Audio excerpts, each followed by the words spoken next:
तू एड़ी होगी क्या बच्ची? तू एड़ी होगी क्या बच्ची?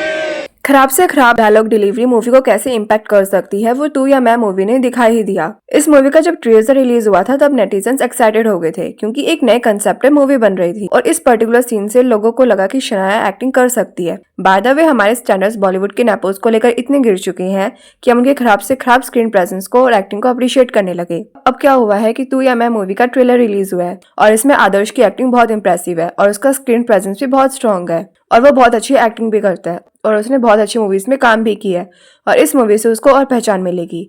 इसका जो करेक्टर है वो इन्फ्लुएंसर टाइप का है जो सोशल मीडिया पर वायरल होने के लिए डेंजरस जगह पर शूट करता है और दूसरी तरफ शनाया का जो करेक्टर है वो सोशल मीडिया इन्फ्लुएंसर का है जो आदर्श के करेक्टर के साथ कोलैब करती और डेंजरस सिचुएशन पे फंस जाती है और इस मूवी में दोनों के बीच में लव केमिस्ट्री दिखाई गई है। और अब ये बताया जा रहा है कि ये जो मूवी है वो रीमेक है द पूल मूवी की और इस मूवी का ये जो सीन है वो एज इट इज कॉपी है जिससे लोगों को पहले ही पता है कि आगे क्या होने वाला है, जिससे लोगों के बीच में जो क्यूरियोसिटी थी वो खत्म सी हो जाती है। और जब इस मूवी का टीजर रिलीज हुआ था तब लोगों को अच्छा लगा कि एक फ्रेश कंसेप्ट में मूवी आ रही है, पर जैसे ही लोगों को पता लगा कि रीमेक है तो वो एक्साइटमेंट है वो खत्म हो गई एंड इट फील्स बैड कि हर कोई रीमेक ही बना रहा है। पर अगर हम इसे दूसरे पर्सपेक्टिव से देखें तो जो कोई अदर लैंग्वेज की फिल्म है अगर हम उसको इंडियन टच दे और अच्छे से प्रेजेंट और एग्जीक्यूट करे तो ऑडियंस को देखने में अच्छा भी लग सकता है। जैसे दृश्यम मूवी एक सुपरहिट फ्रेंचाइज है और इसके सीक्वल को लेकर ऑडियंस हमेशा एक्साइटेड होती है, पर एक्चुअली में ये मूवी रीमेक है साउथ सिनेमा की दृश्यम मूवी से ही और हेरा फेरी मूवी भी रीमेक है। अगर आप इसे सही से प्रेजेंट नहीं कर पाते लाल सिंह चड्ढा जैसे सिचुएशन क्रिएट हो जाती है। क्रिंज एक्टिंग और पुअर डायलॉग डिलीवरी मूवी की प्रेजेंटेशन को खराब कर देती है और मूवी के मेकर्स कभी एक्सेप्ट नहीं करेंगे कि ये मूवी रीमेक है द पूल मूवी की और इसका एक ही रीजन है मूवी फेलियर। अगर मेकर्स ने ओपनली एक्ट कर लिया कि ये मूवी रीमेक है तो ऑडियंस देखेगी नहीं मूवी को, क्योंकि ऑडियंस को हमेशा लगता है कि जो रीमेक्स होती हैं वो खराब ही होती है और जो ऑडियंस है वो ओरिजिनल मूवी देखने चली जाएगी जिससे मेकर्स को लॉस होगा और इसलिए कोई भी मेकर रीमेक को ओपनली एड्रेस नहीं करता, सब कुछ अंदर ही अंदर डिसाइडेड होता है और इसलिए ये लोग इंस्पायर्ड वर्ड का यूज करते हैं।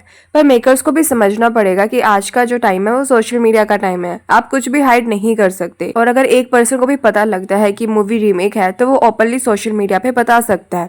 और ऐसा नहीं है कि एनिमल अटैक्स पे कभी मूवी नहीं बनी, ये जो लिस्ट है वो उन मूवीज की है जो एनिमल अटैक्स पे बनी है, पर सैडली इन मूवीज को कभी इतनी हाइप मिली नहीं। और अगर बात करें शनाया की एक्टिंग की तो वो मीडियोकर ही है, प्लस उसका स्क्रीन प्रेजेंस मीडियोकर ही लग रहा है। अगर हम उसे अदर नेपो से कंपेयर करें तो बेटर ही है। उसका ये जो डायलॉग है तू एड़ी होगी क्या बच्ची? तू एड़ी होगी क्या बच्ची? वो बहुत ज्यादा वायरल करवाया जा रहा है। अगर मैं अपनी बात करूं तो मुझे से 5-10 बार सुनना पड़ा तब जाकर मुझे समझ आया कि वो क्या कहने की कोशिश कर रही है। अगर ये डायलॉग किसी एक्सपीरियंस एक्टर ने बोला होता तो सुनने में अच्छा भी लगता। और इस मूवी का ये जो सॉन्ग है फेमस, अगर हम उसकी बात करें तो ये जो सॉन्ग है वो बहुत अमेजिंग है और लोग इस चीज की तारीफ भी कर रहे हैं। एक्चुअली में ऐसा नहीं है कि बॉलीवुड कुछ अच्छा नहीं कर रहा, बॉलीवुड डेफिनेटली अच्छा कर रहा है अपने सेंस में, पर पहले के कंपेयर में बहुत ज्यादा खराब परफॉर्म कर रहा है क्योंकि पहले क्या था, कंपटीशन बहुत कम था, लिमिटेड कंपटीशन था, लिमिटेड ही फेस थे। पिपाशा, करीना, कैटरीना, प्रियंका यही लोग थे जो डांस सॉन्ग्स में फीचर होते थे।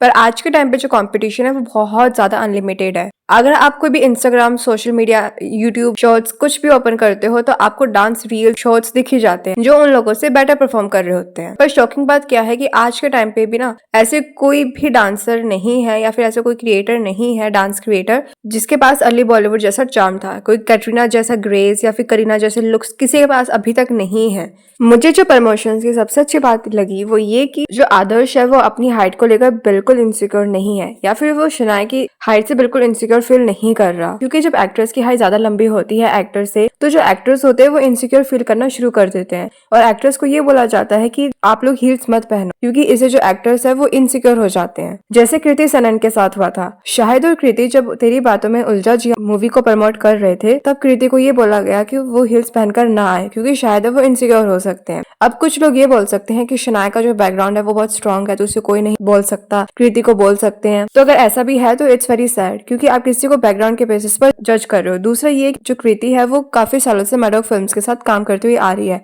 और जो सबसे इरिटेटिंग चीज है बॉलीवुड के नेपोज को लेकर वो ये है कि वो अपनी खराब से खराब परफॉर्मेंस के बाद भी उन्हें बॉलीवुड में काम मिल रहा है अपने कनेक्शंस यूज करके, और वो ये चाहते हैं कि ऑडियंस चुपचाप उनकी मूवी देख ले बिना कोई क्रिटिसाइज किए। और एक यही रीजन है कि जो टैलेंटेड लोग हैं वो ओटीटी या फिर सोशल मीडिया पे शिफ्ट हो गए हैं। और इसलिए बॉलीवुड की जो फिल्म्स आ रही है वो मोस्टली फ्लॉप से जा रही है और कोई उनको देखना पसंद भी नहीं कर रहा। और अब ये लोग डाइजेस्ट भी नहीं कर पा रहे कि वो ऑडियंस को मैनिपुलेट नहीं कर पा रहे और ये लोग सिर्फ अपने बबल में ही रह रहे हैं और ये रीजन है कि बॉलीवुड इस वक्त लॉस में है। तो बस इतना ही इस वीडियो के लिए। अगर आपको वीडियो अच्छी लगी हो तो प्लीज लाइक कमेंट शेयर करना और अगर आपको सेलिब्रिटी आउटफिट्स में इंटरेस्ट है तो आपको हमारा पेज जरूर से विजिट करना चाहिए और आपको सेलिब्रिटी आउटफिट्स के जो लिंक है वो डिस्क्रिप्शन में भी मिल जाएंगे। और अगर आपको ऐसा कंटेंट अच्छा लग रहा है तो प्लीज हमारे इस चैनल को सब्सक्राइब जरूर से करना।